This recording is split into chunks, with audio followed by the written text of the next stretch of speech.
Today's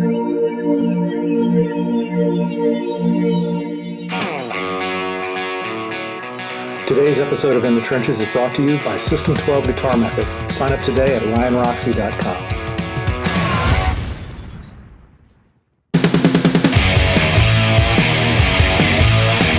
In the Trenches with Ryan Roxie.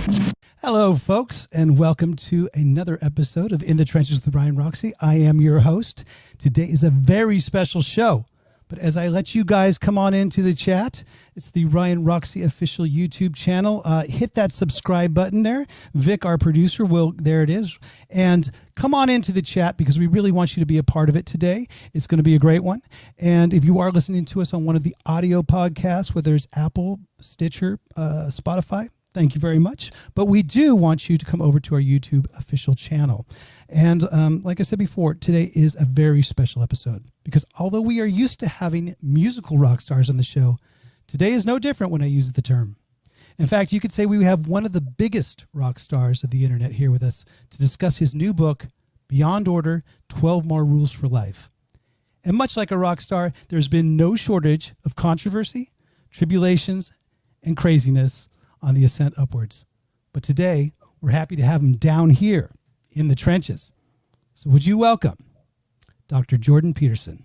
Hello, Jordan. Hi, Ryan. Thanks for the invitation.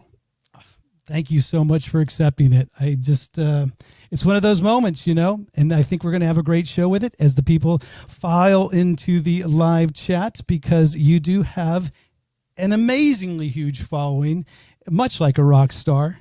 You know, how does it feel right now to have that sort of status of being that king of the internet right now?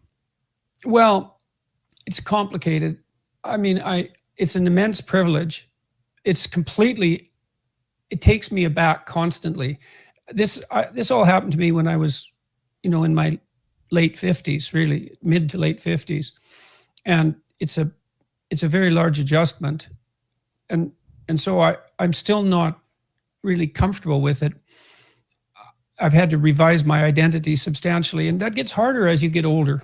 So I'm not complaining about it, but it's complicated. Although there are interesting perks, like I think it's extremely comical that I can talk about rules for living, which is this like conservative boxed in thing, to someone who's playing rock and roll music with Alice Cooper and to a rock and roll oriented audience. It's surreal. And a lot of this is surreal. And the internet is surreal, and YouTube and social media, all of that.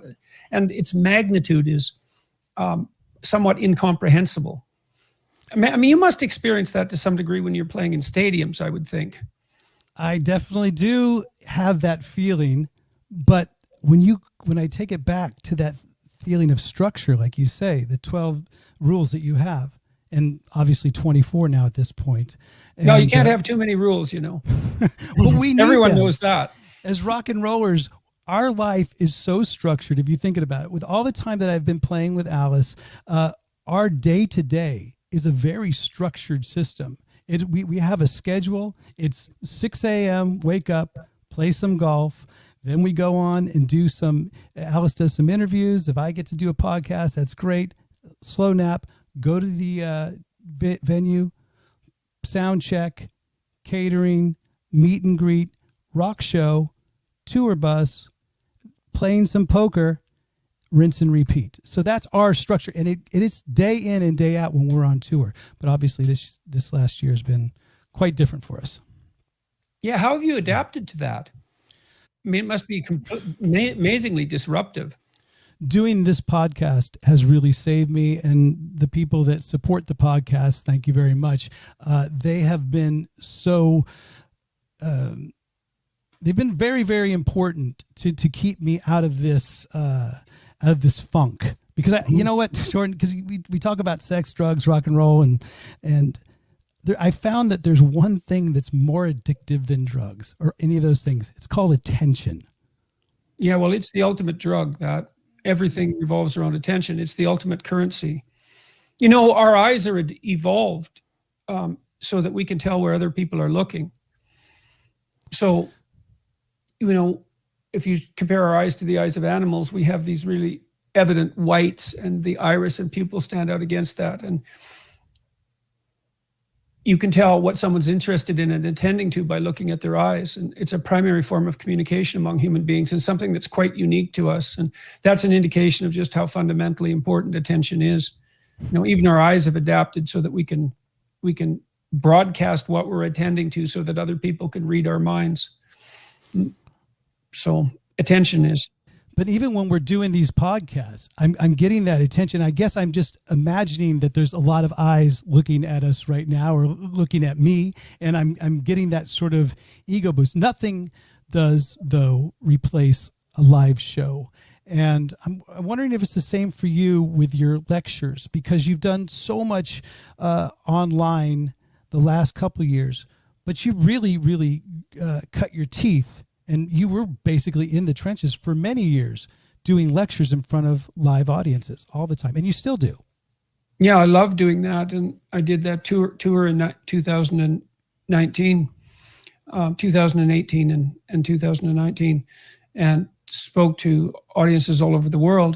The attention issue, it's not just an ego boost, although it is that. And it's also... it's something that you should respond to if you're properly socialized, and because it is a mark of quality, although perhaps not an unerring one, to produce something that many people attend to. And if you were completely opaque to that, well, then what other people thought wouldn't matter to you. And sometimes that's held up as an ideal. Why should you care what other people think of you? But that's foolish. What that really means is, don't let ill-advised advice stop you from doing something that's necessary. But that's in a much broader context of, well, if you're doing something and no one's attending to it, well, maybe it isn't very good, or maybe you're not communicating it well. And so the fact that you desire that attention, perhaps you're extroverted as well, that certainly isn't only an indication of ego. It's also an indication of the fact that you care what other people think about what you're doing. And you sort of already indicated that by thanking your listeners, and that's something I've become very appreciative of, more and more appreciative of, is the support that I've got from the people who are watching my YouTube videos and listening to the podcasts and reading and all of that. It's been so great. It's so great to have that happen. There's so many people that are supporting the new book. And I am going to start talking about Beyond Order, 12 More Rules in just a bit. But first, I want to kick things off with a little bit of full disclosure. I'm not used to having clinical psychologists on the podcast.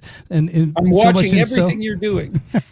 So much so, I asked you, what do you prefer? Do you prefer Jordan Peterson or Dr. Jordan Peterson? I think I might have introduced you as both so far, but I guess I do care what other people think, very much so. I want them to feel comfortable and feel good here down in the trenches. But the thing that I was going to say is that we're both here. I'm not used to having clinical psychologists on the podcast, and perhaps you're not used to being on shows that focus on larger than life rock and roll personalities. But we find ourselves here because I'm not only interested in your work, but you yourself have shown some interest in my boss, particularly the Welcome to My Nightmare album. And I initially saw an interview with Howard Bloom where you talked a little bit about Welcome to My Nightmare. What was that experience? What was it about that album that interested you about Alice? Well, when that album came out, I was a kid. I was about 14, I think. And it was shocking. I remember I first heard it. I remember when I first heard any of it, I was delivering papers in my small town, and this stoned girl was listening to it, and it was really intriguing. But it's quite a powerful album, and especially for someone that young, it's a real dramatic piece. There's a couple of songs on it that were designed to be hits on the radio, which was typical for concept albums of that time. The concept album would be the entire album, and all the songs would fit together thematically. But there'd often be a song or two that was designed for AM radio to push the album forward. And if I remember correctly, Welcome to My Nightmare had at least one of those on there, but the rest of it was, well, a whole dramatic world. And it was the investigation of nightmarish fantasy. And it scared me. The album really scared me to begin with. Of a boy named Stephen. Yes. It took me a while to get over that. It was shocking and frightening both at the same time. But it's brilliantly arranged, and it bears repeated listening. I think it's one of the outstanding albums of the 1970s. It came out in the it definitely came out in the 1970s, in the mid 75. Right. And so it had heavy competition because there were a lot of great albums in the 70s, but it definitely withstands the test of time in my estimation. And it does draw you into this whole dramatic world, and great musical artists have their universes. I shouldn't say little universes. They have their conceptual universes. There's a Beatles land, and it's populated by marching bands and animated characters and Monty Python-like comedy. And Tom Waits has his own dramatic universe, and it's always 3:00 in the morning, and you're hungover, and the garbage cans are clanking around outside, and maybe you have a foul taste in your mouth about what happened last night, but it's really something to be able to climb into those worlds, and it's really something for teenagers. It helps them explore the dramatic world. And I think that was one of Bob Ezrin and Alice Cooper's collaborations. One of the first collaborations that really got into that concept album, because Bob Ezrin, fellow Canadian, went on to produce The Wall and many other, huge classic albums as well. But Welcome to My Nightmare sort of started that all. And I'm looking at us and I'm thinking, wow, we have the same musical background, because I'm a couple of years younger. Your class is 79, I want to say. I'm class of 83. So you would have been basically a senior when I was a freshman coming into high school in that sense. But that meant we still had a lot of those classic rock influences, I think. You look better for wear than I do, I think. I would have pegged you as younger than that. Maybe it's the lighting. I hope I'm going to blame it. Oh, it's all lighting. It's smoke and mirrors. Okay. It's rock and roll, smoke and mirrors. You look great, Jordan, by the way. It's an illusion. Well, I was going to say, one of my gotcha questions was going to be, who took whose haircut, you or Bill Maher? Did you take his or did he? Yeah, well, it's been hard to get a haircut up here in COVID locked in Canada, so in Toronto. So, well, you're in Toronto now, but you grew up in Alberta, and I want to say that I do know Medicine Hat.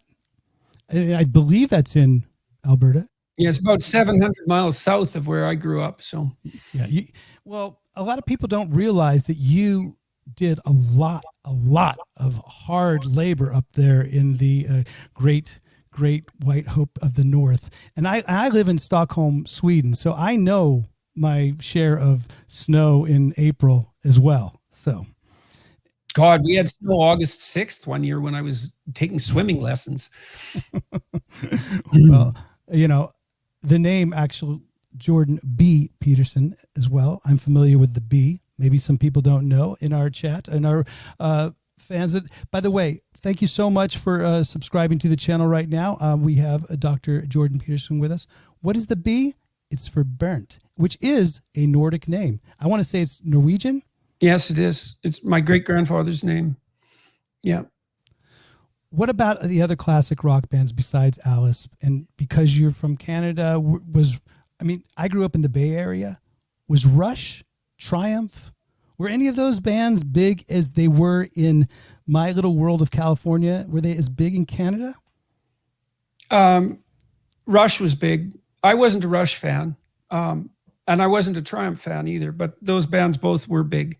In the 70s, I really liked Supertramp, especially Crime of the Century, which is brilliantly arranged and unbelievably well produced and very melodic, and it bears re-listening. Crime of the Century was a great album too. And they were really popular in Alberta, Supertramp, for one reason or another. Obviously Pink Floyd, The Dark Side of the Moon, pretty much all the Led Zeppelin albums that came out in the 70s were major smash hits at that point. Doors, it was funny, back in the 70s, you'll remember this, and I suppose this was true until the internet kicked in. Any music that was more than a couple of years old was old. Yeah, and you couldn't really find it often. Like it sort of disappeared into the distance. It wasn't being played all the time. You couldn't access it all the time. You couldn't find the records even. And so a 10-year-old band was really old in the 1970s. Maybe among 25-year-old people, that's still the case.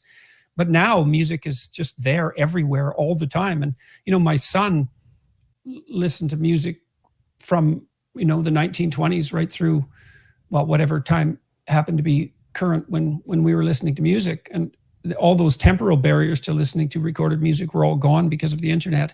So that was quite cool. I always wonder if you think that perhaps the technology that's opened so many doors for music and it actually opens my eyes to a bunch of new bands. I find new bands every day by just going down a playlist rabbit hole. But does it always close the doors as well?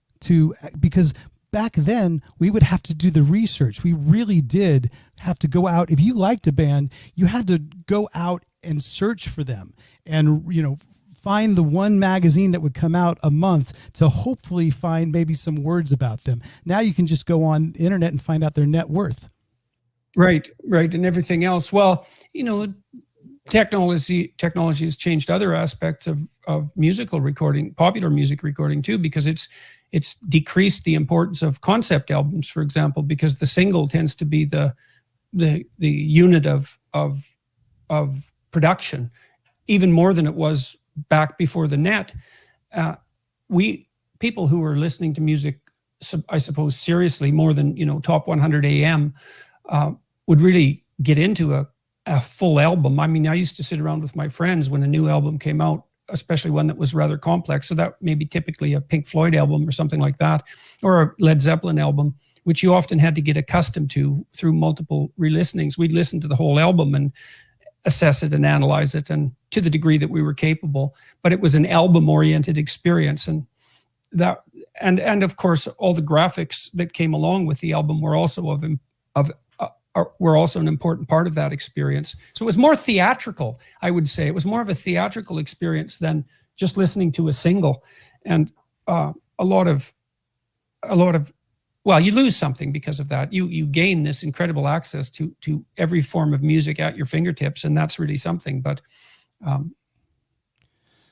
with Alice Cooper, did you ever see him live during those days, or was it just that sort of step away, listening to Welcome to My Nightmare and being a little bit, trepid of what you're actually going to see? Well, he also had quite a reputation. I mean, Cooper's stage persona and his shows were notorious. I never saw a live Alice Cooper show, but all sorts of rumors circulated about what he did on his shows or what he did in his personal life, and that sort of added to the mystique. And he was a controversial character, to say the least. And that added to some of the trepidation and fear that surrounded the Welcome to My Nightmare album as well. So I suppose that's all part of what made it somewhat exciting. But for me, it was the music that was paramount. I think Welcome to My Nightmare was brilliant conceptually and really unbelievably creative and well arranged and well produced. And so that's also extremely nice. I mean, that's one thing. I don't know what you think about this, but I think some of the production that was done in the 1970s has never been exceeded or even paralleled. I seldom hear a band recording now where the arrangements are so brilliantly laid out in the stereo landscape and so carefully delineated, note by note and instrument by instrument. Those people were technical masters. There was no cut and paste. The thing that I say that's different from the way I grew up listening to music, starting to record music, and then ultimately being able to play it for a living is that when I first started, I needed to learn the song from the beginning to the end. And then all the parts in between, you had to break down. You couldn't just copy paste a part that you thought was cool in the front of the song and then paste it into the end of the song. You had to play the entire song front to back.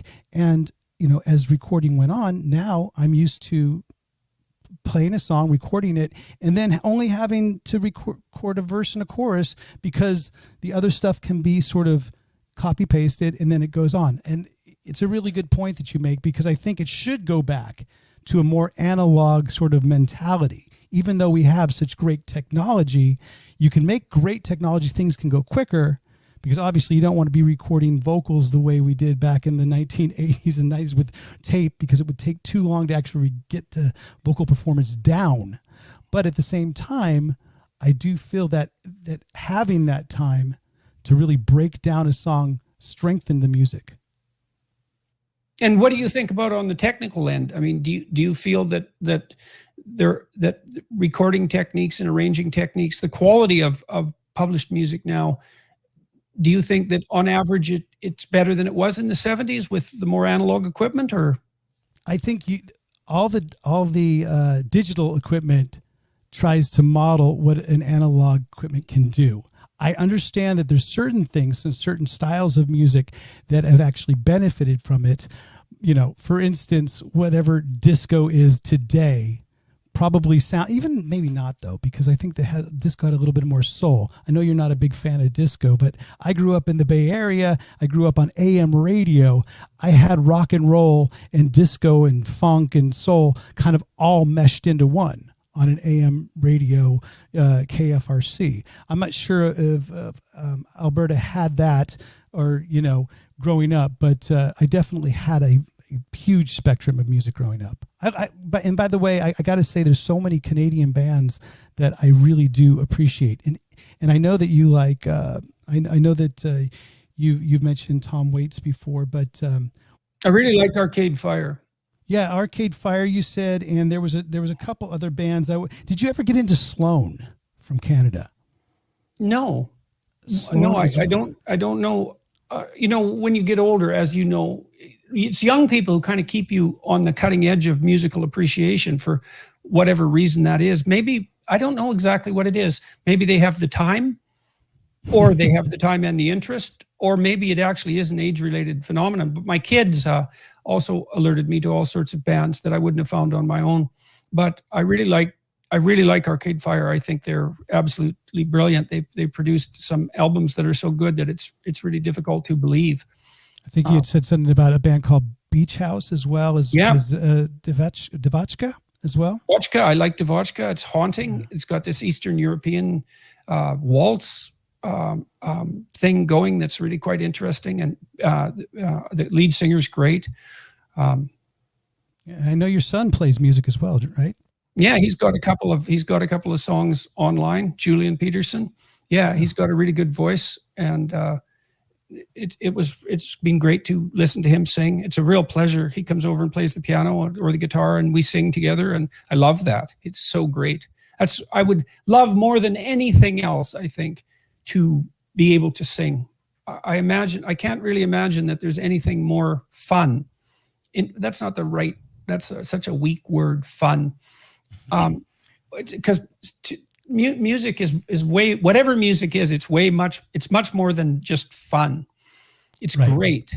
And to be able to participate in producing it, it involves your whole body. You dance to it, you sync your musculature to it. It changes your perceptions.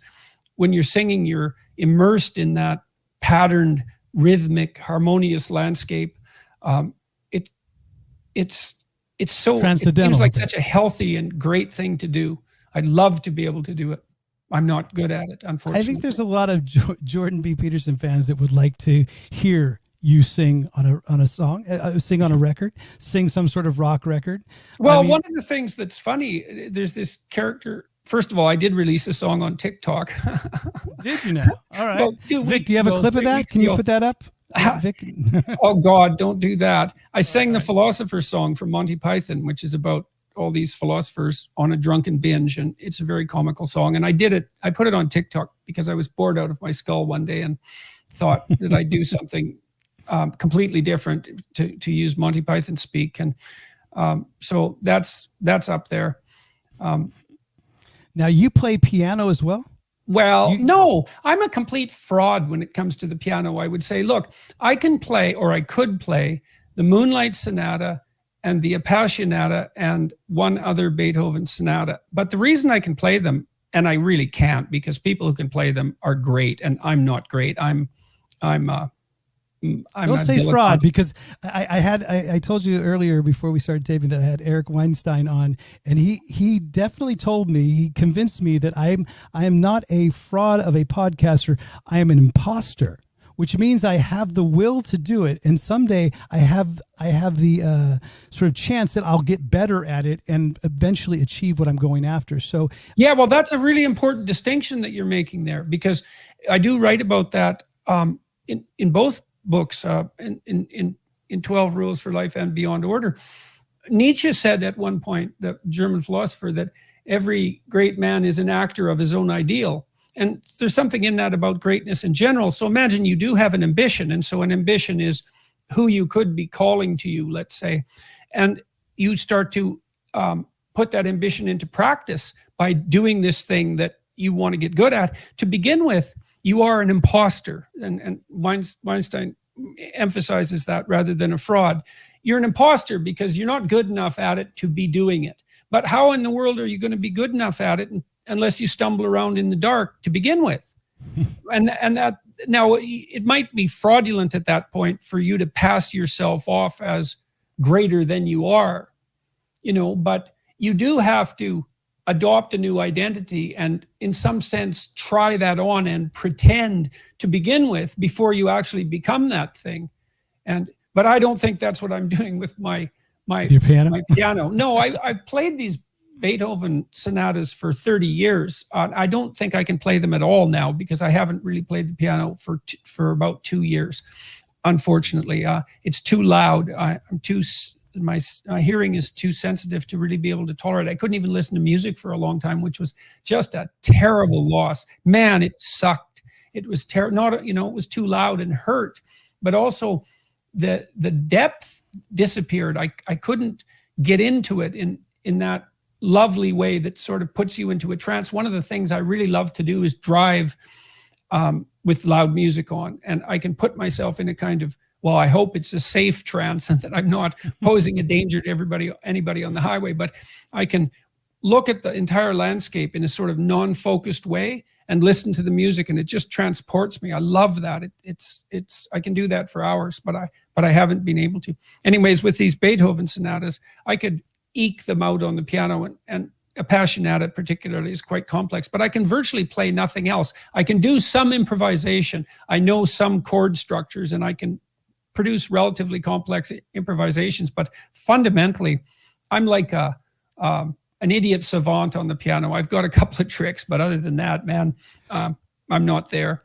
It's the one instrument I wish I would have learned. I never did. I bought a Fender Rhodes in Los Angeles. I bought it out of the recycler. It's a sort of a used magazine where everything is used. You buy it, and I had it in the apartment. And the only song I learned, because I said I would learn at least one song on piano, was "Best Friend," Queen. Oh, that's another great 70s album, right? Night at the Opera, man. That's Night at the Opera, Day at the Races. Oh my God. Yeah. But my son ended up playing piano, and he's quite natural and good at it. And the thing that's a little bit frustrating is that he's really good at it, but shows no interest in pursuing it. Like, he's like, yeah, well, I got it now. I did it. Now I'm moving on. And that's okay, because I want him to, what you say a lot is I want him to find purpose, meaning, something that speaks to him, and go for it. Because that's what I did with music. At a young age, I knew that it was music that I wanted to do. I didn't really have a backup plan to say. I kind of thought about other options, but music was always at the forefront. And I'm wondering, was it the same for you? Or, did you, obviously, you might not have thought of being a clinical psychologist at such a young age, but there had to have been an age where you said, you know what? I do want to pursue this. Observe. Well, I took piano lessons when I was a kid, and I was trained in a classical way. and I wasn't really very interested in that classical music. I was much more interested in the kind of music that we're discussing. That was really what compelled me. So that took some of my interest out of it. The issue with your son is a complicated one, because with some skills, and musical skills are certainly in that category, it may be that you have to put in a kind of painful apprenticeship before you actually get swept along on your own interest and compulsion, because it's not that much fun to learn an instrument, although it's very fun to play one. It's also not that much fun to learn to read, because you have to struggle to identify the letters and then to put them together in words. And it isn't until you can kind of glance at whole phrases without having to undergo that painful conscious processing that the intrinsic interest kicks in.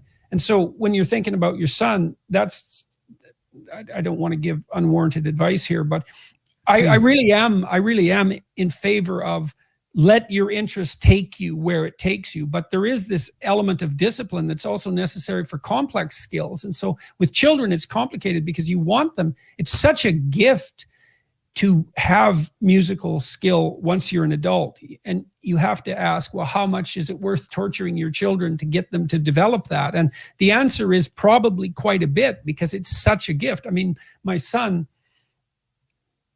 and my daughter has musical interest as well.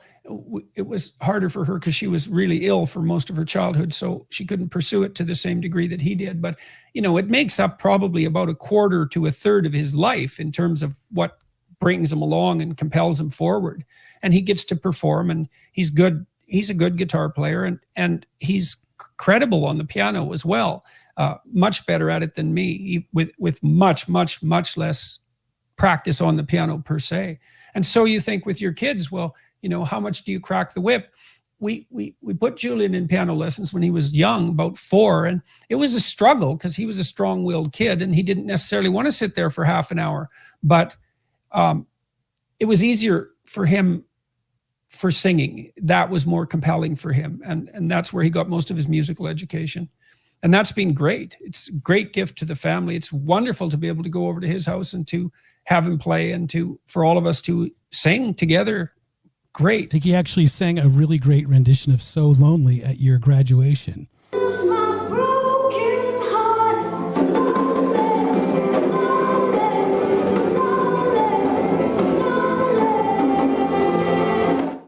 At his grade 8 grad. Yeah, you saw that, did you? That's I did. I do my research, man. Uh-huh.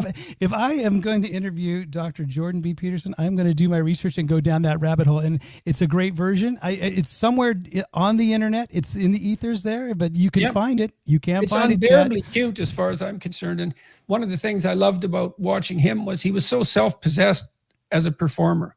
He just got right into the music, and he keeps the beat really carefully, and he's sunk right into it. It makes him, it's hard for me to judge, of course, because I'm his father, and you just can't overcome a bias like that. But how far do you push, Jordan? Because this is what interests me, because I've never pushed my daughter to, I have a son and a daughter, and my daughter, I've never pushed her musically, but her voice is just one of those natural, really good sounding voices. And she turns me on to all these bands. She's the one that turns me on to Cave Town, Cage the Elephant, Blackpool, all these indie bands that come from a little bit from my generation. But she's doing that on her own volition. But how far do you push kids? I mean, before it becomes Tiger Woods' father? And is Tiger Woods' father making Tiger as great as he is? Is that the right thing to do? Or where's that line? God, wouldn't it be lovely if we could figure that out? I mean, I would say for every child that's over encouraged, there's 1,000 that are under encouraged. And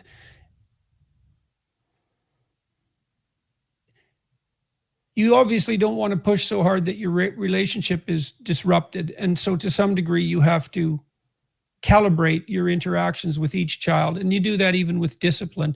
Some children you can just shake your finger at when they're misbehaving, and that'll stop them. And other kids are really stubborn and put up a really remarkable fight. And so there's not even a universal prescription for disciplinary measures. And there's wide cultural variation in the answer to that question as well. I mean, first generation Asian immigrants have disproportionately successful children. And it looks like the reason for that is that they push and they instill in their children conscientiousness. And that gives them what's equivalent to about a 15-point IQ advantage. That disappears by about the third generation, by the way. So I think we probably under-push as a culture.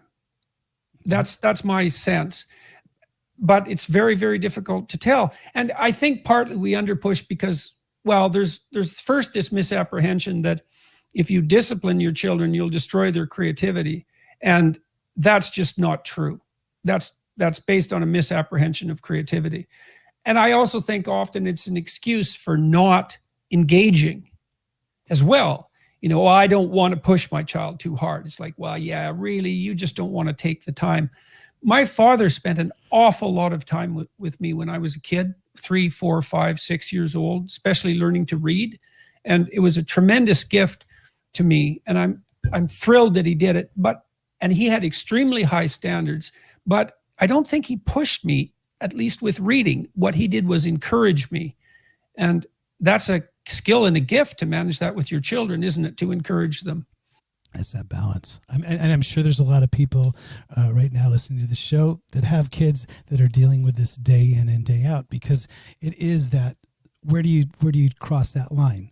Where is it, where you think, okay, I'm just maybe becoming, pushing too much of my dreams onto my kid. That's another thing you can do exactly, is live out your unlived dreams through your children.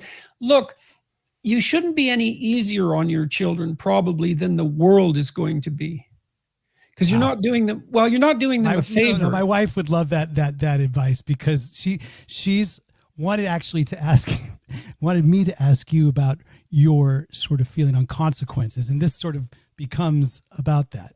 You're exactly right when you say that, Jordan. Well, if you overprotect your children, or if you're too forgiving, and in our culture it's hard to believe that there could be such a thing as too forgiving, you don't prepare them well for how they're going to be received in the world. And there's definitely something useful in setting high standards for your children. And look, you do this with your partner too. You want to set high standards, but you want to modify them so they're achievable. And you want to be participating in that game as well. And you can tell if you're pushing too hard, you're going to demoralize the child. And if you're not pushing at all, well then you're not there. You're not attending to them. And so you want to set high standards that are also attainable. But even having said that, there's still a gray area that's very difficult to play with. Are you able to apply all these values, all these ideas? I think you are. Obviously, you've done it now with not one, not two, but 3 books. And the newest being the 12 More Rules Beyond Order. Do you address a lot of that responsibility, finding purpose, and sort of rules in these books? And who do you think it's for? Would it be not just for one demographic of audience? It's for everyone, I feel. Yes? Well, that's my intent. And it's also for me, while I'm writing, and I think any book, writing for me is a form of thinking. It's not like I think things up and then I write them down. It's the writing is part of the thinking. And so I'm thinking about ethics because I'm thinking about how to behave, and that's for me too. And so I'm clarifying my own thoughts while I'm writing these books, and then I share that process of clarification with everyone else and walk them through the thought process, which is that makes the argument that's being presented more compelling, I would say, because the development of an argument is like the telling of a story. Well, we start here and then we investigate a large number of propositions and we end up here, and maybe you find the voyage convincing and enlightening, and hopefully that would be the case. But I'm certainly including myself in the audience that the books are targeted at. I'm not saying, well, here are the rules that have enabled me to master my life and I can deliver them to you. These are the question of how to behave and why to behave in that manner, what rules to follow, what ethics what ethics you might adopt to guide you is very, very complicated. And well, it's worth thinking through. And I'm guiding the reader through the process of thinking that through in the books. And it's there for everyone as far as I'm concerned. Some of the rules in the new book, imagine who you could be and then aim single-mindedly at that, might be more relevant to younger people who are just formulating their educational plans and their career goals. But, our identities shift and change with time. And so through your life, who you could be tomorrow is still going to be a question. Well, like you said earlier, your huge success has come later in life. Do you feel that that's a bit of a blessing or a curse in some ways? It's both. It's what would you call it? Ungrateful to dwell on the curse part of it. It's sort of the poor celebrity story. I've had a lot of negative attention, and that's damaging, I would say, and difficult to cope with. You never know when that's going to take you down. And so my family's also had to put up with that. I think what's happened is it's really expanded the breadth of my experience. It's made it more positive and more negative. It's multiplied it. And I was successful in a satisfying way before all this took off. Many years before. I was going to say, it's not like you haven't had experience since so much successful experience. Harvard, started speaking and writing books. In fact, your first book came out in 1999. So it's been a long run. It's just that it's sometimes that window of where people go, oh, and it happens all the time with bands too. Like you'll hear a new band and you'll say, oh, I love this band. When did they come out? And you'll find their history that they've had 5-6 albums out already. Right. What's the joke? It takes 10 years to produce an overnight success, something like that. And, what happened, two things happened, I guess, in conjunction is I started exploring YouTube, and it's such a powerful technology. I mean, obviously we're making use of it now. It's a revolutionary technology for communication. And I put my lectures on YouTube just as an experiment. And I also thought, well, why not? I'm giving these lectures, they're popular, because I was fortunate enough that my lectures were popular. And I thought, well, I might as well make them accessible to a broader audience. And that was partly just curiosity. It was like, well, here's YouTube, and it's full of, at that point, it was like mostly cat videos. And I thought, what'll happen if I put these lectures up on? I thought that a lot in my life. What will happen if I, do X? And so I had this back catalog of lectures, and then I made some more political videos. Criticizing some legislation that was coming into Canada that I thought was based on a misapprehension of identity from a psychological perspective, and also interfered with freedom of speech. And it was the conjunction of those two things with this back catalog that produced this spiral upwards. People came to my YouTube site because of the controversy, but then they found this back catalog of lectures, and that probably saved me from the political catastrophe, to the degree that I was saved from it, which still isn't all that evident. But you actually took that technology and made it your own, because, there's not a lot of clinical psychologist rock stars out there. When you think of YouTube stars, or that's the thing I wanted to say. When I went on to your own Wikipedia says clinical psychologist and YouTube personality. Those two things, when I think of YouTube personality, PewDiePie, or you're thinking of Logan, or you're thinking Logan Paul, or you're thinking of, whoever. But now you have to include your name in those sentences. And this is what brings me to this point of so many similarities of your ascent from a rock star and you. You have very many similarities, if I could say. You both have, in general, you both have huge fan bases with devoted followers and detractors if I must be honest. Oh, And, yeah. Yes. Well, there's no doubt that there are detractors. Yes. But you have 2 million Instagram, 3.5 million on YouTube. I think you've sold close to 6 million records. Here I am, 6 million books. Between 12 Rules for Life. Well, and some records, right? That's funny too, because do you know of Akira the Dawn? No. Oh, well, you have to do your research. You see, I am. Damn it, did I miss that? You did. Akira the Dawn does this music called Meaning Wave, and he uses Ellen Watts as well as me and some other people as well. And he takes our lectures and sets them to music. And there's dozens of songs. And so that's really interesting. I mean, I've been in touch with Akira a number of times. I don't have anything to do with what he's doing, except that it's okay with me, and it's really interesting to watch. But he did crowdfund a while back to raise money to produce a vinyl album, and I believe that it's coming out maybe this month, if I remember correctly. So that's quite funny. So I do have some records, and Meaning Wave. My wife likes it. Yeah, there you go. That's it right there. My producer's on it. My producer didn't miss it. I didn't catch it. I do a musical related interview with Jordan B. Peterson, and I missed that. For them, it's eternal because their pain is so overwhelming that it feels like it will last forever. You missed my recording oeuvre. Yeah, that's not good. That's not good. So you can Alice feel Cooper. guilty about that after the show if you want. I'm not supposed to feel guilt. No guilt, right? Yeah. Or feel some guilt. Where do you stand on that?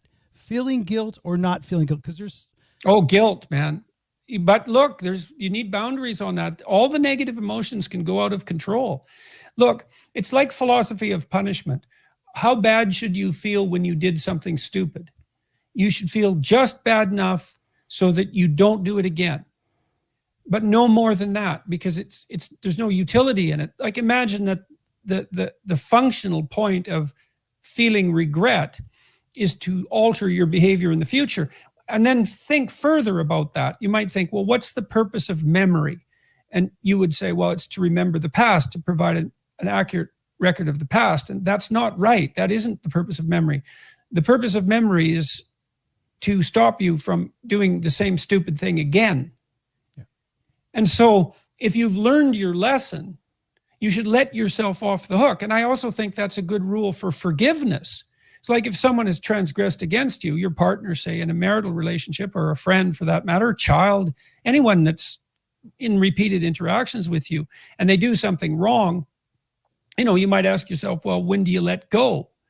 And the answer is, well, when they stop doing it, when they've learned their lesson, and then you let it go. But no more than that. Well, any more than that is unnecessary. Right.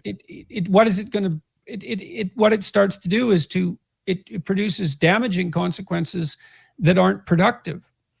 And I think that's really useful. It's like, well, have you learned your lesson? Yes. Well, okay then. With my son, for example, when we used to discipline him, we'd put him on the stairs. Kid, quit that. You're causing too much trouble. Go sit on the stairs. He'd be angry about that. And I'd count. You have 3 seconds to get on the stairs. And he'd say, don't count. and he'd go sit on the stairs, and then he'd get himself under control.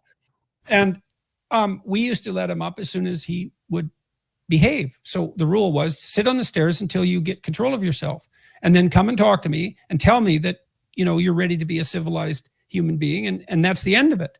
And that worked out fine, because we could look, if someone around you does something that isn't acceptable, you can't just ignore it.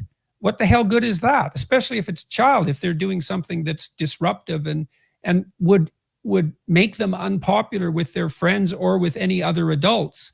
You want to put a stop. That's one of your rules, right? Isn't that one of the rules that you have? That don't let your children do anything that makes you dislike them. Yeah, and that's something you should talk over with your partner if you're lucky enough to have one, because maybe you're kind of arbitrary and everything makes you dislike your children, because you're touchy and volatile.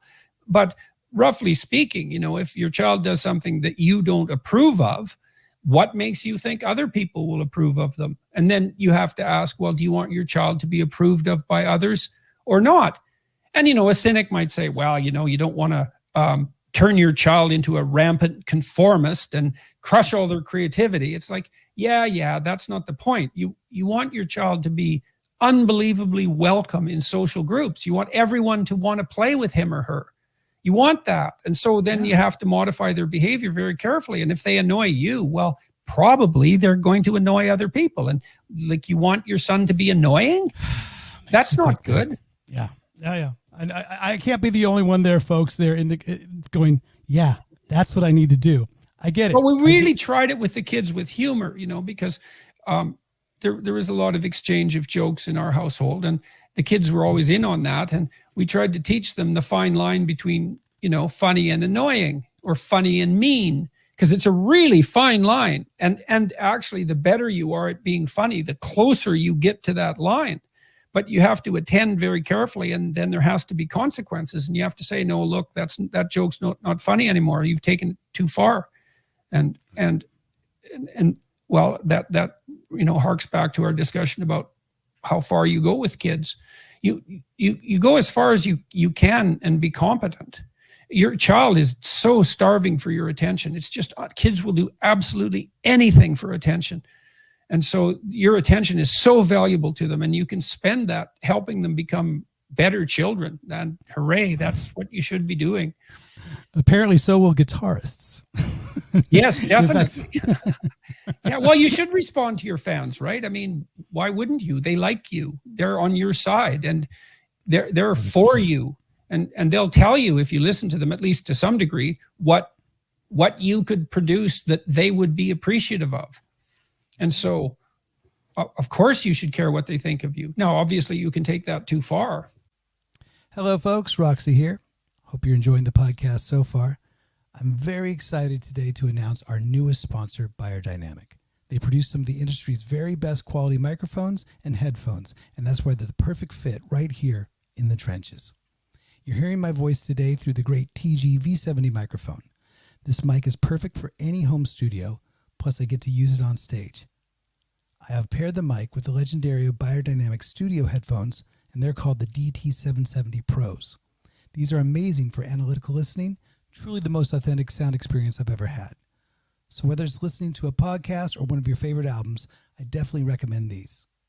Treat yourself right with Beyerdynamic gear, the gold standard in high fidelity. Now, let's get back to the podcast. What do you feel about delaying gratification? Because it seems like with me playing on stage, it just seems like immediate gratification. You just want that. And that's what I've missed in 2020 is not being on that tour. But how do you feel about this delaying gratification if it's going to help you out more in the long run? Well, it's a human conundrum, isn't it? It's this thing that you never quite get an answer for, because, you can forego gratification and save up for your retirement and then be run over by a bus tomorrow. And it's like the spendthrift down the street who had 3 holidays in 2 years, and spent their retirement money. They're laughing at you because you're dead. And so what's good is your money to you? And so we're always caught in this terrible bind of how much for now and how much for later. And well, how do we solve that? Well, we consult our conscience. That's it. You consult your conscience and listen to it. You try not to lie to yourself, because when you're burning up tomorrow for today, and in a counterproductive way. And then also, even if you do want a certain amount of immediate gratification, you talked about your tour. Okay, so you go on stage and you get that immediate gratification, but you have a structured and ritualized day around that. Right. And you have to be on the bus. Like, you can't be in such bad shape that you can't get on the bus, and you have to get some sleep. And so, you're delaying gratification all the time there in order to make the times you do get to be gratified sustainable and repeatable across time. And I think if you're honest with yourself, when you're doing that, you're sitting there playing a video game or maybe you're on Twitter or whatever it happens to be. And, you start to get uneasy because there's something you should be doing. You're not playing the game you set up by the rules you established. And then you get uncomfortable with yourself, and then you brush that off. It doesn't matter. I can get away with this, or I'm not going to pay any attention. And then that just makes you feel guilty and stupid, which it should, because, you're doing things that aren't good and you are stupid. So you should feel that way. I don't think delay of gratification for its own sake is a good thing. And if you can find a way to be happy, it's like more power to you. But I also think that almost all the time people find happiness when they're pursuing things that are worthwhile rather than when they're pursuing happiness. Well, you say that a lot, or at least the conveying message in a lot of the books that you write and a lot of the lectures that you put on and videos that you make. Make a plan, you tell people. You say it's important to make a plan. Now, otherwise other people will make plans for you. So, there's not no plan. If you're not the captain of your own ship, let's say, well, then you're just acting out the plans of, all the people that advertise to you on the internet, for example, or who manipulate your attention in one way or another while you're engaged in impulsive gratification. So no, it's better to make a plan, even if it's a bad plan. And that's something that's really useful to know too. Make a bad plan, implement it. Well, that's the best you can do right now. Okay, so you implement a bad plan. What do you learn? Well, you learn exactly why it was bad. And that's really useful. And so then you make a slightly better plan. And that's another part of being a fool voluntarily. It's like, well, I'm willing to take this risk and do something. Should I do this?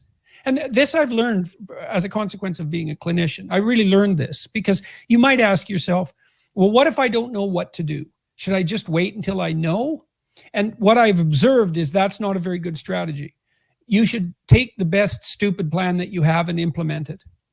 And then it's okay to be the fool. It's okay to be the fool. It's necessary. Well, look, every time I've done something new in my life, and I've done that, starting to be a graduate student and teaching instead of being a student, then being a professor instead of a graduate student, then entering the business world and speaking to managers and corporate types, which I did for decades, and expanding my clinical practice, and then going on YouTube. And every time I've done something new, I didn't know what the hell I was doing when I started, and I felt like a complete fraud, but not a fraud, right? An imposter. And in some sense I was, because I should have had more expertise than I did to be doing what I was doing, but you have to start somewhere. And, people are actually very forgiving of that as long as you're not arrogant about it. If you're a beginner, if you're a beginner and you say, look, I'm doing my best, but I'm stupid, and here's a bunch of things I don't know.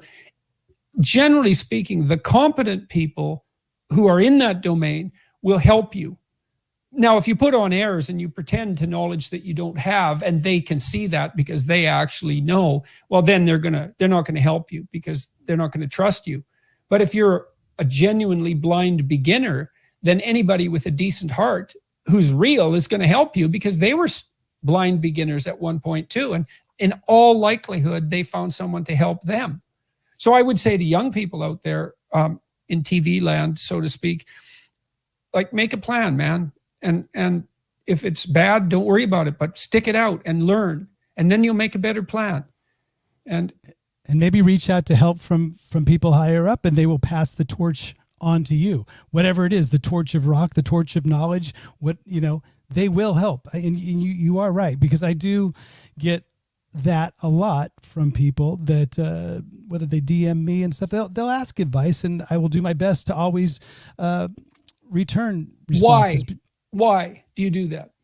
Because I really want people to live. For me, I want people to experience the same sort of joy that I've been able to experience doing what I get to do for a living. And so why do you think helping other people with that is a positive thing for you? I don't know so much. I just know that I just feel that perhaps don't follow in my footsteps, but know that it can be done. Because if people try to do things the exact same way I did, I guarantee you it's going to be very hard to make it to any sort of point. Because I always say, how did you get the Alice Cooper gig? And I say I was at the right place at the right time, but I was in about 1,000 wrong places at wrong times before that. Yeah, and that's standard. That's exactly standard. Yeah, every wrong turn that I could do, and I don't know if my sort of pathway to wherever I'm going, because I still I don't feel I've gotten there yet at all, is based on that.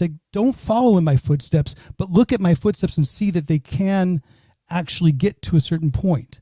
And being in a lot of the wrong places at least puts you out there in a lot of places. And virtually everybody who's successful has had a success, in one place. The success is embedded in a landscape of non-success. It happens all the time. I put up a bunch of answers on the website Quora at one point, which is a website where anybody can ask any question. And, your answers get viewed by a number of people. And almost all my answers were viewed by very few people. But a couple of them were viewed by a lot of people. And the one that was most viewed is the one that I turned into these 2 books. And so I made 50 answers and 45 of them were failures. They weren't, because some people looked at them and it wasn't obvious which ones were going to take off. And that's being in the right place at the right time, because you have to match what it is that you're selling has to match what it is that people are buying. And you can't predict that ahead of time. And so that's another reason to put yourself in the game. It's a lottery in some sense, but if you buy enough tickets, there's some reasonable probability that you'll win on one of them. Well, you've always been sort of ahead of the game when it comes to that, because maybe it's because you've been willing to try these new things.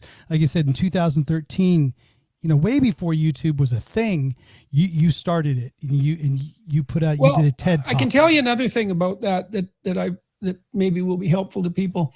I've also really tried hard not to be counterproductively contemptuous. And I'll tell you what I mean by that.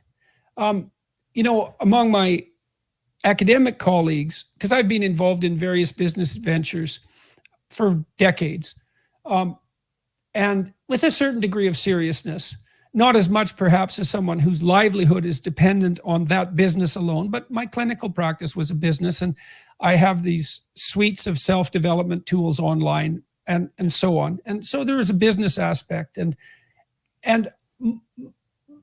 many of my academic colleagues feigned a kind of contempt for the business world, and they would phrase it essentially in moral terms. How can you work with the business school? Those evil capitalist types basically selling out, marketing, selling, and all that filthy stuff that's associated with capitalism. And then, among businessmen, I'd see the same contempt for academics. It's like, well, they live in an ivory tower and what they do isn't applicable to the real world. And I thought, well, look, it's actually really hard to be a successful academic. It's not easy to teach, especially to teach well, and it's really difficult to publish. The rejection rate for most scientific venues is like 95% if they're high end. You have to work a lot to be successful, like 60 hours a week. And it's the same in the business world. It's hard. And you can have contempt for people who sell and market and who sell out, but the probability is pretty high that no one's ever offered you the opportunity to sell out, and they won't, because you don't have anything to sell. And what good is it that you do have something if you don't know how to sell it? And so, and it was the same with talking to the press or engaging in more public interactions with the media. I saw the same sort of thing again among my academic colleagues. It's, well, the press always gets it wrong. It's like, well, no, not always. And maybe they're just not that interested in what you have to say. And you have this skepticism about them to protect you from that. And so I always said yes to things. And I wasn't contemptuous of them. And, and then I'd enter into the business world and find out I just didn't bloody well know anything. Like, I had no idea to begin with that if you have a good product to offer people, you've solved about 5% of the problems you have to solve in order to make something successful. And I completely underestimated the difficulty and necessity of sales and marketing. And I have tremendous respect for people who are good at both of those things. Yeah, no doubt. Networkers. I mean, you're talking about another thing, it's not who you know, or it's not what you know, it's who you know. And that's contemptuous. It's like, yes, it is who you know, because if I talk to you and you know 30 people who are really competent in something, you're a great problem solving resource, man, because you can say, well, go talk to this person and like make a Rolodex. Well, that's the old terminology. Keep your contact list updated. And this is really true as you get older and older, and maybe you rise up in a particular hierarchy. The connection network that you have around you becomes of unbelievable utility. So, and you should note that that's something of value, your social connections, and not be contemptuous of it. You have to really look out for the narrowing effect of casual contempt. I say something similar to that when people ask me about being in a band and how can I get to get in a band. I say, be friends and remain friends with the people you're playing with now, because they will get you into your next gig in one way or another. It's good to not have, complete animosity towards your bands that break up, because there will be, I've played about 100 bands, 98 you never heard of, right? But with those bands that I play with over the years, I've managed to maintain friendships, and so many of those friendships and musician relationships have got me to the next band. I got into Alice Cooper on a, recommendation from Gilby Clarke, who I was playing with. So, and Gilby was playing with Guns N' Roses at the time, but I had played with Gilby back in the 80s in a band called Candy. So these things run deep, man. And you're right. You do have all those things that I think have negative connotations are actually positive. And you're contemptuous at your peril.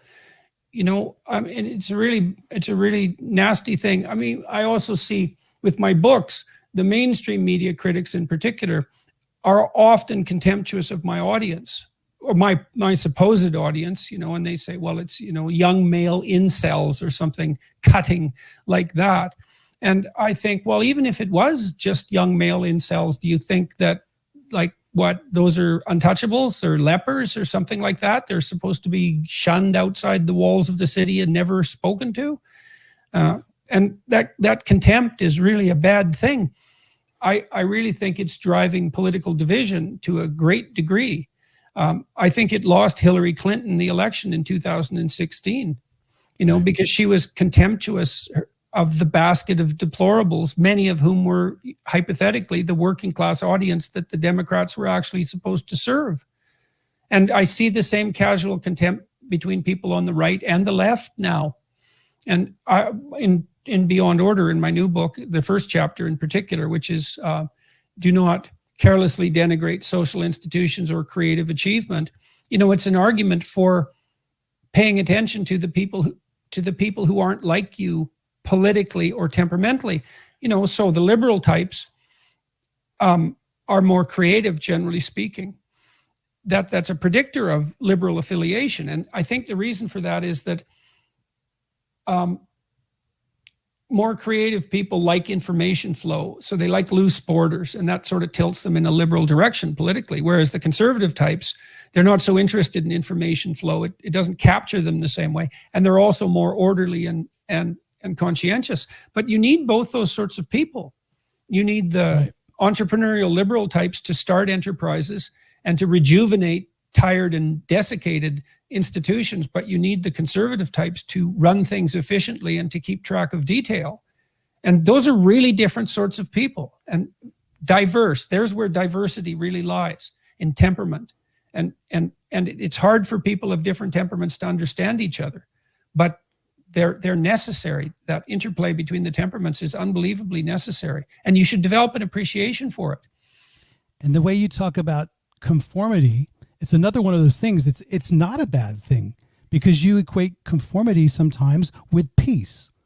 Yes, well, look, maybe fitting in isn't the best thing, but not being able to fit in is a complete bloody catastrophe. And with your children, you don't want them to be drones of the system, but you don't want them to be so peculiar and ill-behaved and erratic that nobody can stand being around them. And so it's this is another one of these paradoxical situations that we all have to contend with. You have to be, and should be, acceptable to others, desirable to others, and that should drive you hard. But then by the same token, you don't want to sacrifice your essential integrity and individuality to the demands of the crowd.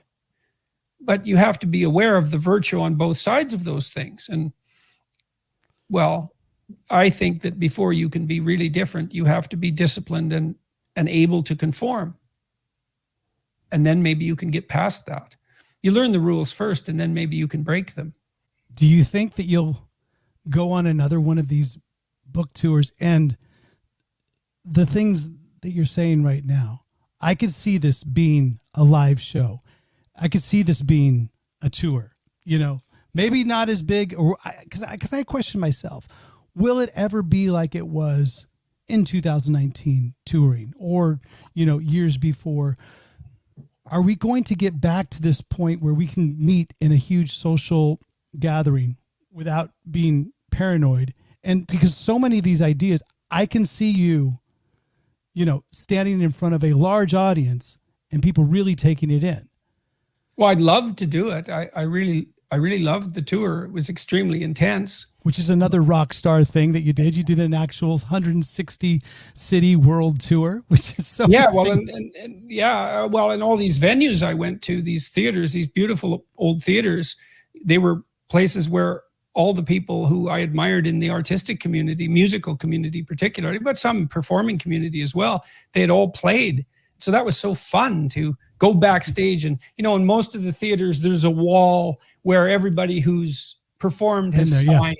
And so that's so cool to see all that. And there were hundreds and hundreds of famous names at all these great places. And so it was great to see backstage. It was such a privilege, and to be able to experience that. And I do have kind of a jazz improvisation form of lecturing.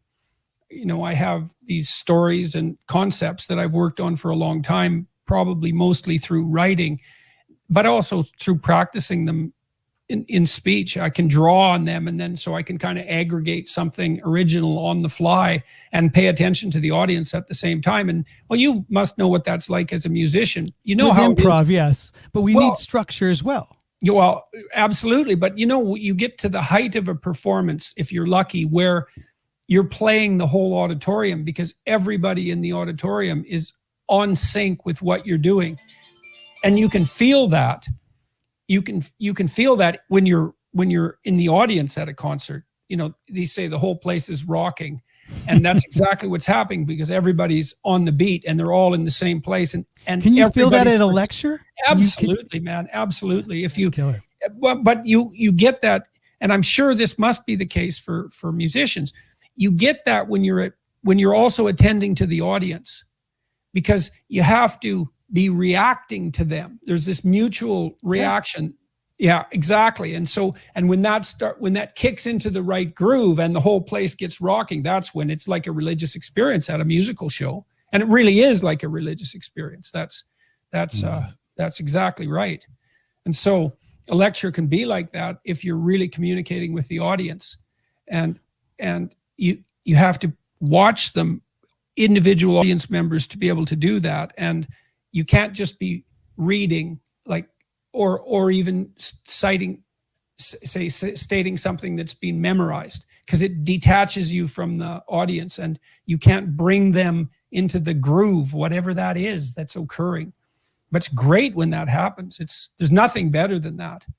It's great when it happens and all the notes fall into place. And I'm sure for you, it's all the words fall into place. But, sometimes don't the words get jumbled and it comes across a little bit, I missed a note here.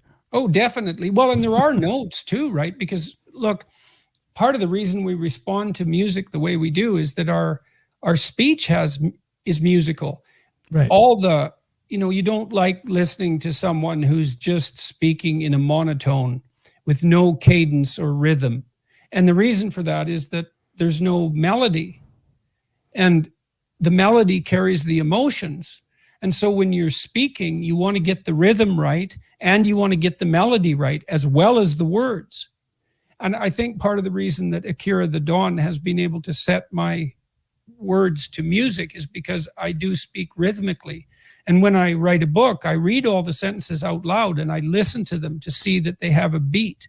So that's the poetic element of the writing, to the degree that I've managed that. But you can tell if you have managed that because you can read the sentences out loud quite easily, because they have a rhythmic cadence that matches matches your capacity to generate speech. And so if you do a good lecture, you have to get all that right, the rhythm, the melody, the explicit content, and then also the attention to the audience and bringing them into the discussion. And you can tell, you look at someone in the audience when you're speaking, just like when you're having the conversation we're having now, you and I are both checking each other out constantly to see if we're understanding what the other person said, and if we're on the same wavelength. And if it's working well, we both get deeply engaged in the conversation. And if you and I get deeply engaged, it's fairly probable that the audience will too, right? We found that because really what we're doing is dancing, You can see that on stage with musicians when the singer and the guitar player or whoever, two musicians in the band, just get into each other. It's almost as if the whole audience gets into that moment as well. Definitely. Well, and we're really good. Human beings are really good at inhabiting other people's bodies, And so when we're watching a movie, essentially what we do is we see what the character's up to. We identify their goals by looking at their actions. And as soon as we identify their goals, we can make them our goals. And as soon as we do that, we can feel the emotions and the motivations of the character. And so we're entraining ourselves physically with the person on the screen, and we can experience everything they experience. When you do that, and you also see in music that dance, because many musical pieces, the guitarist will do one thing, and then another instrument will respond. It's like a dialogue between two people, or sometimes it's more than a dialogue. And there's often other voices underneath, but there's a statement, musical statement, and then a musical response, and then a statement, and then a musical response. And there's a speech-like element to that as well.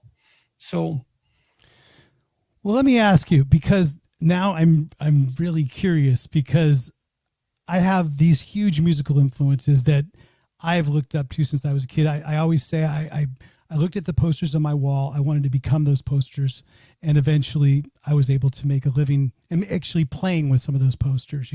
Some of those guys and on my wall. So I have these huge influences. Cheap Trick being one of them, the Beatles being others. You have, and I think some of my playing and my songwriting reflects that. I know as a psychologist, Carl Jung, he's a big influence on you. Nietzsche is a big influence. Do you feel that those two are big influences, or do you have more? And do you feel that perhaps when you're speaking, do their styles come through, even though it's different? Do they come through a little bit in you? Well, lovely if they did. I mean, I'd certainly aspire to that. Jung and Nietzsche were geniuses of sort of unparalleled proportion. And so to think that comes through would be presumptuous. That's up to other people to decide. It's certainly something that I would aim at, though. I mean, that's the thing about picking your role models, isn't it? Is that you get to pick who you would like to be like to become. And really, in some sense, that's, if you're really being educated, that's what you're doing, is you find these people, and we're so fortunate because they can be people who are already dead, and we have their records of one form or another, sometimes actually records. You could say, well, I'd like to be like that. And then you mimic it and learn from doing that. And maybe you can add something original to it if you're fortunate. I mean, I've been deeply influenced by many, many, many people that I've read particularly, but also who mentored me. My mentor at McGill, Robert Peel, who's still alive and still a very close friend, taught me a tremendous amount, was a great source of encouragement. Most of what I've learned, I would say intellectually, has been a consequence of books. On my website, under books, there's a list of recommended books. There's about 100 of them there. And so I tell people, if you want to be educated, you could go read that 100-book list. Now, that doesn't mean you're going to know everything about everything, or even anything about everything, but you've got a good start. If you read those books, you'll have a good start. Some of them are extraordinarily difficult and others aren't. And I've been overwhelmingly influenced by what I've read. Almost all the great clinical psychologists have had a profound influence on me. And that was also something, I was never contemptuous about a particular like a school of psychology. I learned a lot from the behaviorists, really cut and dried scientists, right? They weren't into dream analysis or any of that mystical stuff. They were hard-nosed scientists, and everything had to be defined exactly and simplified, and brilliant, elegant, concise, practical thinking. Every term defined. I really liked Carl Rogers. He taught me a lot about how to listen. Abraham Maslow about values. Freud, because Freud delved into dreams and was so interested in pathological family dynamics and overdependency. And you see that play out in clinical practice all the time. I loved Jung because of his unbelievably expansive imagination and his unparalleled creative intellect.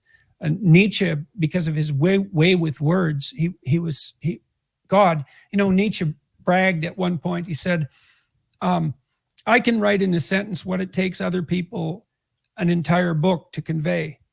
And then he said, no, that can't even be conveyed in one of their entire books. And right, so he was a rock star. Well, he had this unbelievably egotistical statement, which he immediately topped by an even more egotistical statement. But the thing about Nietzsche is it was true. Like he has sentences that just unwind in your mind like a stick of dynamite. So he was Prince, basically. You're saying that he was Prince. Yeah, well, exactly, in his own philosophical world. And it's great to find people like that and to be humble enough to admire them. And, that's part of the problem of being cynical and contemptuous of history too. It's like, well, man, you could learn, just think you could model yourself after the great people of history, but you'd have to admit that there's such a thing as great. And you'd have to admit that people who came before us could be in that category. And then you also have to admit that you're not in that category yet, and maybe never will be, which is a hard thing to admit, and disheartening. But if you do admit it, then all of a sudden, hey, look, man, the world is open to you. Really, it is the case. You have to beware of casual contempt. It's a terrible mistake. What if you accept the possibility of failure? I think it helps you with success. I think if you can accept the fact that you can definitely fail and fall flat on your face, it'll help you get to your goal. Go ahead. Well, that's another issue that's so complicated when you're raising children. You don't want your children to fail, but you don't want them to be unable to tolerate failure, because if you try, many times you're going to fail. You could take Homer Simpson's advice and just stop trying as a consequence, right? What did you learn, Bart? Never try, no. So you want your children to do things that are difficult enough so that they don't succeed sometimes and still be able to tolerate that.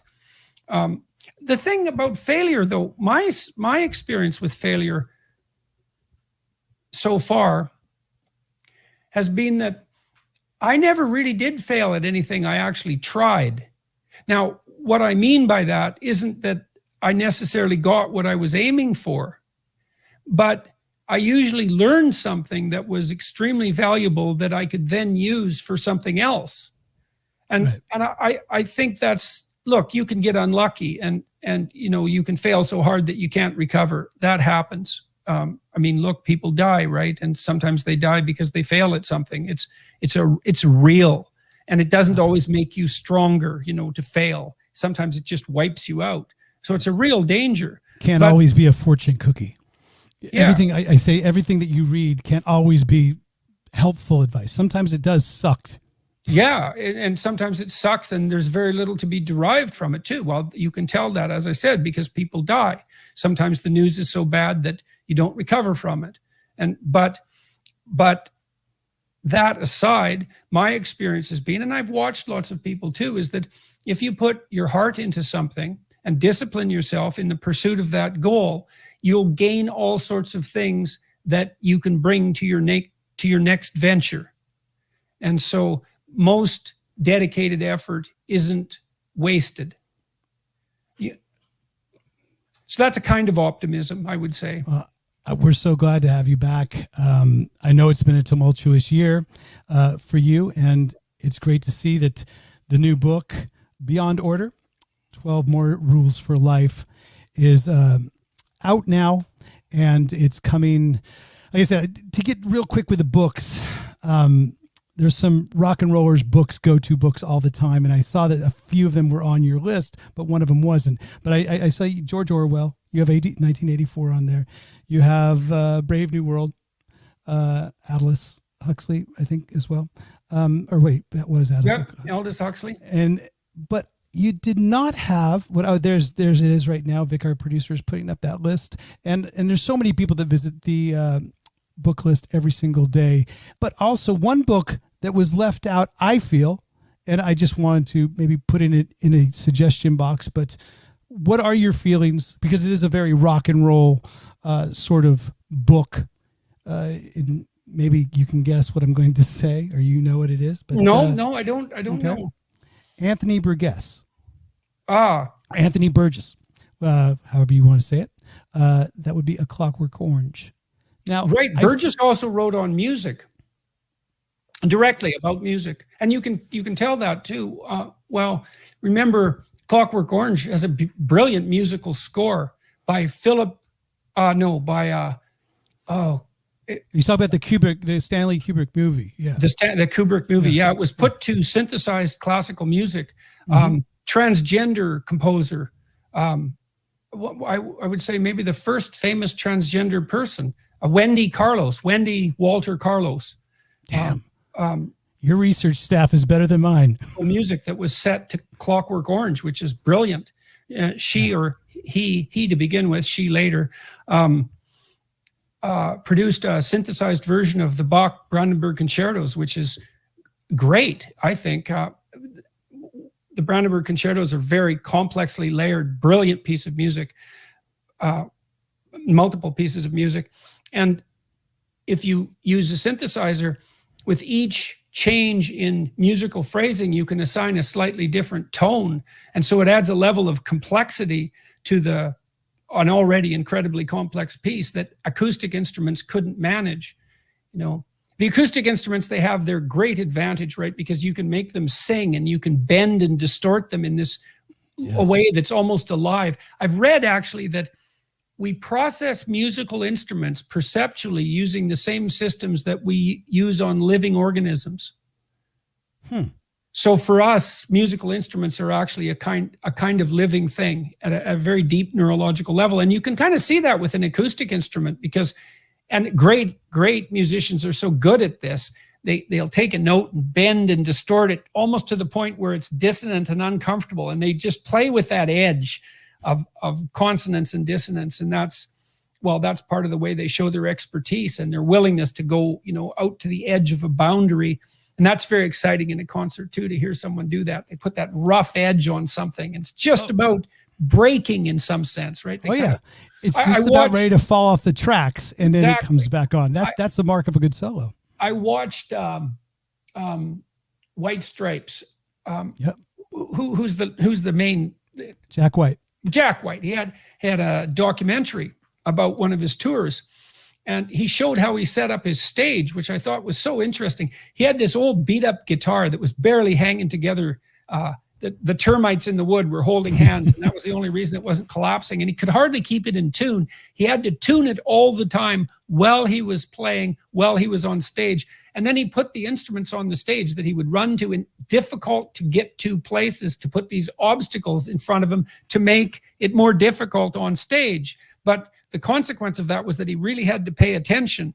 And there was this interesting distortion and trouble that sort of ran through the music, which I thought was, brilliant and unexpected and extremely interesting.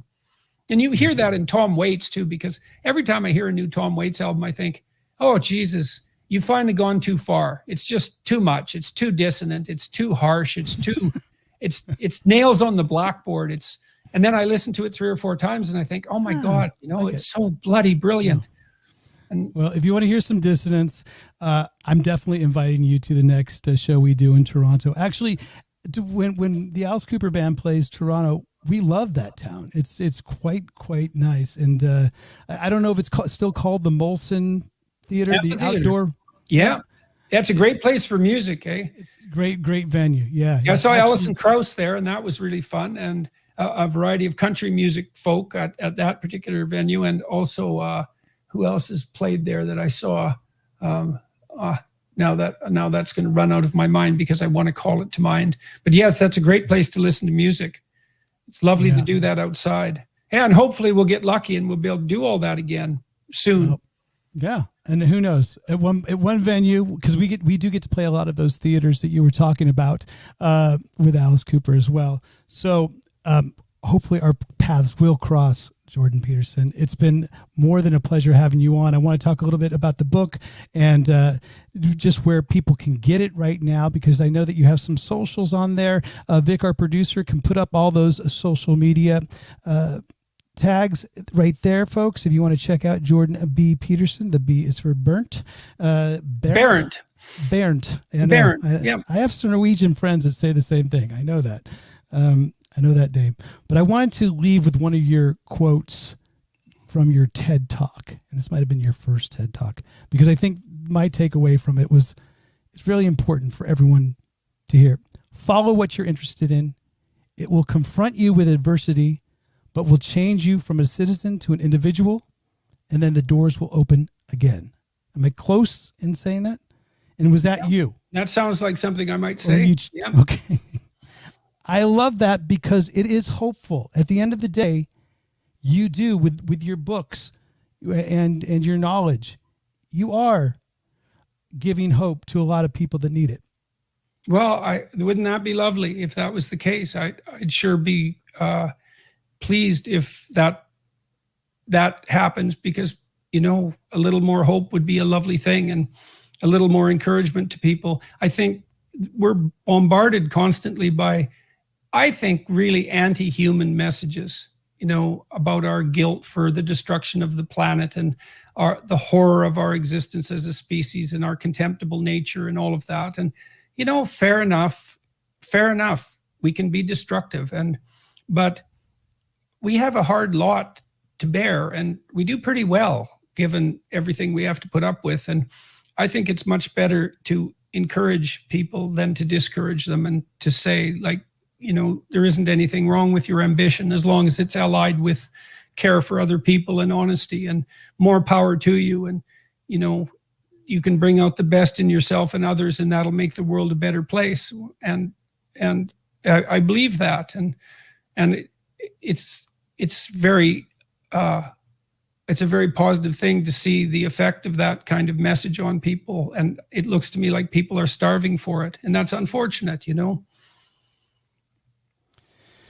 Well, I hope the new book, Beyond Order, 12 More Rules for Life, does spread more of that, and you're able to promote it throughout 2021.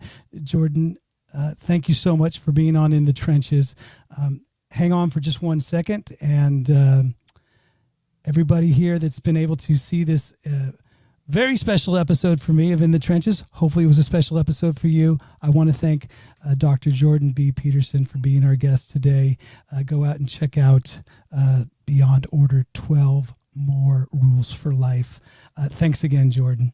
My pleasure. Yep. And thank you for having me on your show, and for stepping out of the trench to talk to someone who isn't a musician. No, it's been so much of a pleasure, and hopefully we can do it again sometime. Thanks for talking, Alice. Thanks for talking rock and roll. Thanks for talking kids. Most of all, thanks for talking knowledge. I'm Ryan Roxie. Until next time, enjoy the ride.